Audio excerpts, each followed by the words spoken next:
Hey guys, thanks for tuning in to another video on ForgottenWeapons.com. I'm Ian McCollum, and I am here today at Limex, courtesy of Alexander Logar, taking a look at a couple of the really cool guns in their reference collection. And what we have here specifically today is a German Parabellum machine gun. This is a model of 1914/17, and this was one of the standard German aircraft machine guns from the First World War. They are exceptionally rare, and it's really cool to get a chance to take a look at one. Now, this project began as a commercial endeavor by DWM, Deutsches Waffen- und Munitionenfabrik, because, well, the German army had adopted the MG-08 Maxim, a very standard pattern, large, heavy-duty Maxim gun, as their standard armament, and they were very happy with it. But DWM wanted to continue to improve the design for commercial sales and military export sales. Probably the best way to think about this is DWM's equivalent to the Vickers gun. So Vickers Armstrong and Company had the rights to the Vickers gun in the UK, or to the Maxim gun in the UK, and what they did was they flipped the action upside down because it allowed them to make the receiver about 50%, well, about 30% smaller, and thus make the whole gun lighter.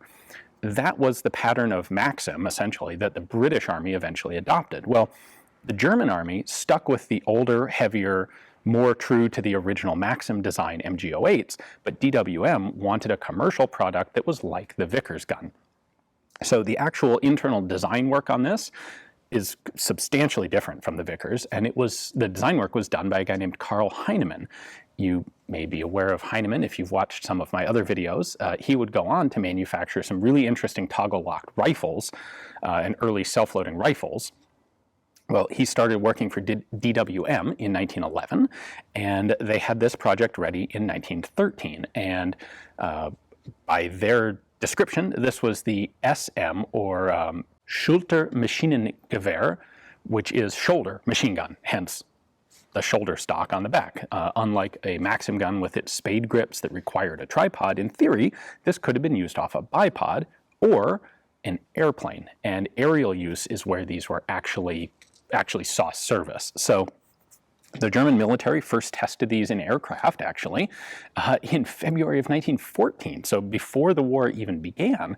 And in fact, the first Fokker that was demonstrated with the new experimental synchronization technology, that was actually done with one of these 1913 pattern Parabellum machine guns. Now, I should say it's a little bit of complication on the nomenclature here.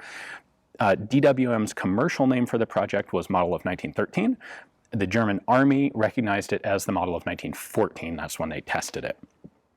So by 1915, this was the standard machine gun for basically for flexible mounts in German aircraft. It was used mostly on multi-gun, multi-crew aircraft like the Gotha bombers later in the war. And there were a couple versions that were developed. So I said what we're looking at here is a 14/17. The first versions were water-cooled guns, much like the standard Maxims, and they had a water jacket out here. In 1917, they revised the design to have an air-cooled jacket, as you see on this one, because of course it's lighter, it's slimmer, and you really don't need the whole water jacket for an aircraft machine gun. The slipstream that the aircraft is flying through does a perfectly sufficient job cooling it. So the scopes were also added in 1917 to make the guns a bit more, well, to give them more tactical flexibility, better aiming in the air. Let's go ahead and pull this open, and let me show you how it all works, because it's fantastically German inside. Let's start by showing you some of the markings here. So there's that SM Schultermaschinengewehr model Parabellum 1913, made in Berlin.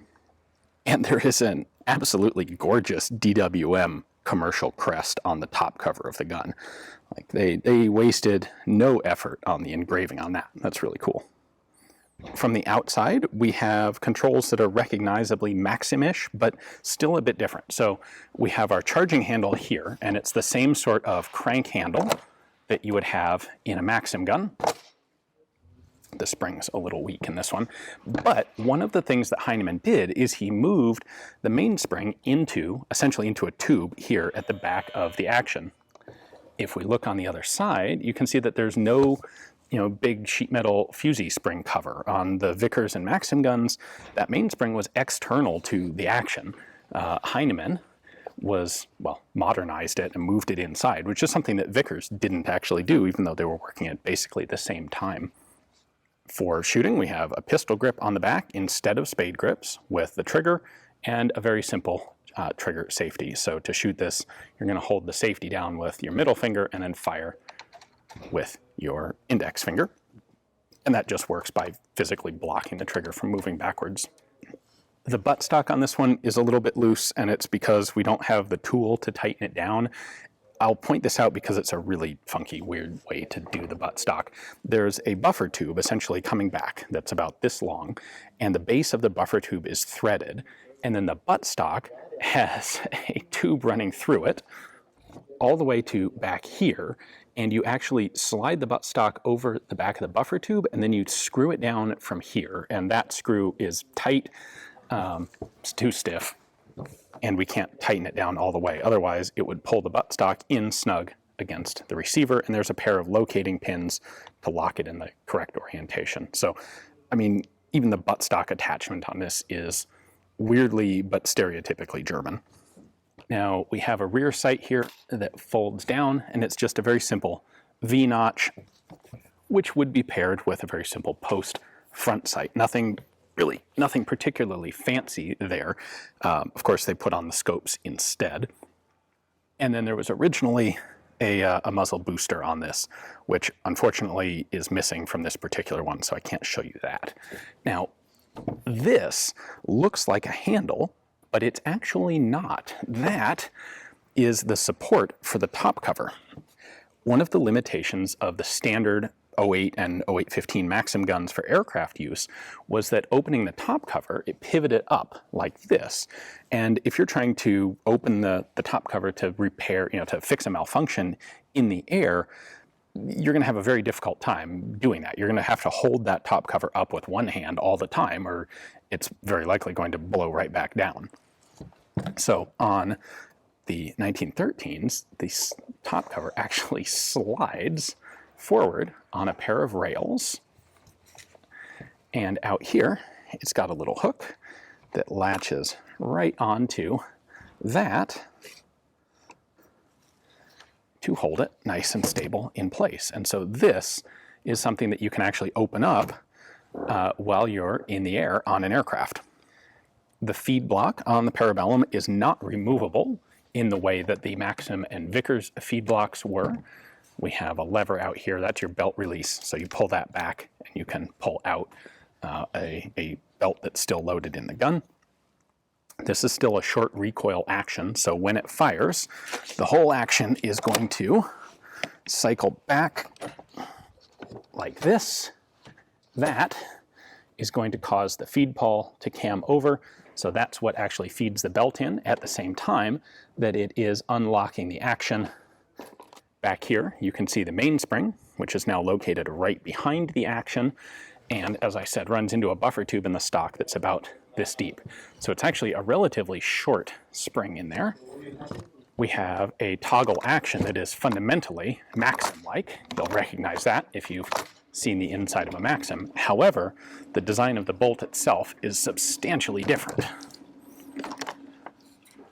So I can pull this out the same way that I would a Maxim.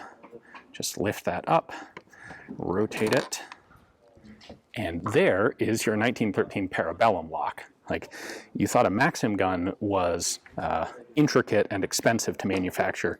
This is even more so, but it fundamentally works the same way. So there's your cocking lever.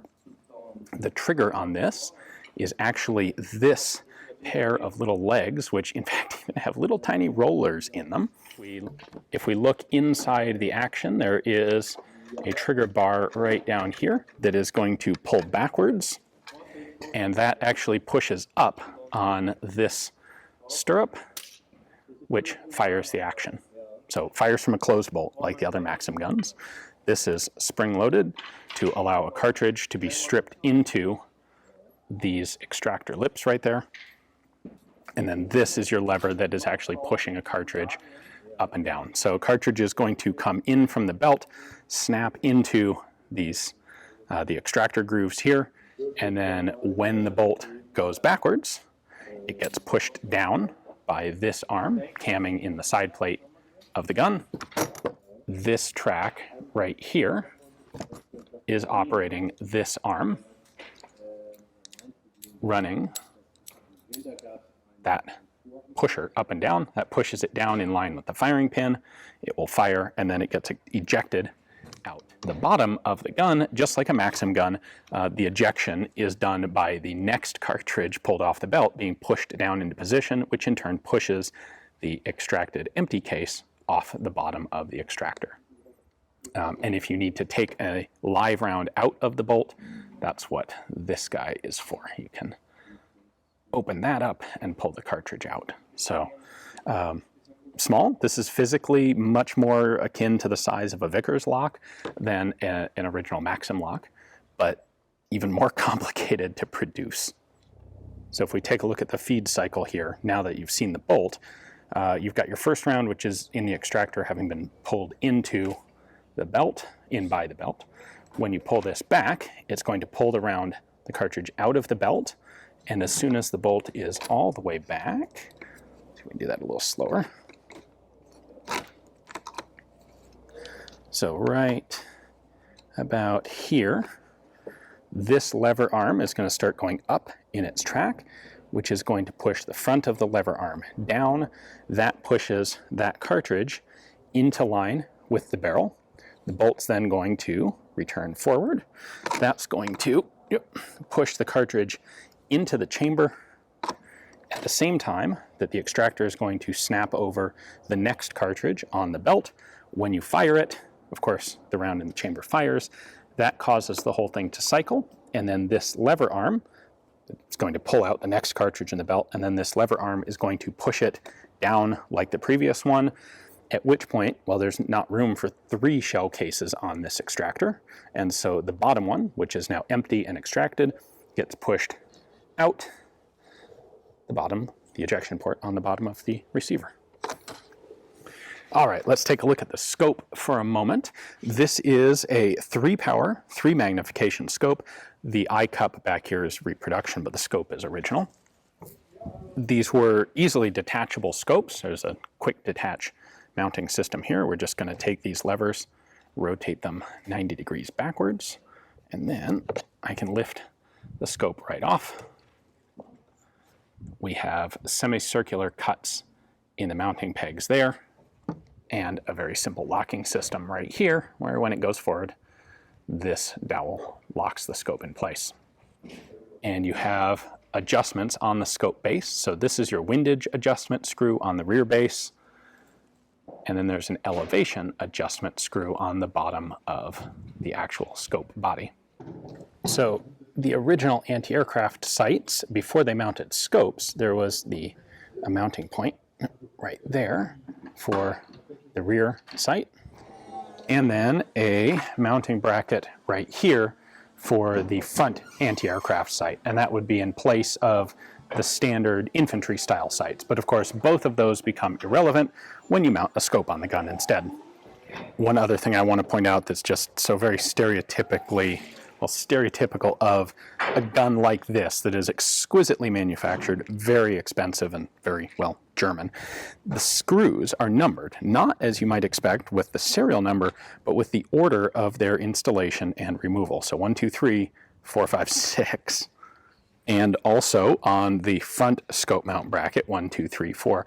But in addition, a little dot on each of the front bracket screws so that you don't mix them up with the rear bracket screws. Well, I'd like to give a big thanks to Limex and Mr. Logar for giving me access to this thing to film. These are very rare today. Even missing the muzzle device on this, it's still a really cool piece to be able to show to you guys. So hopefully you enjoyed the video. Thanks for watching.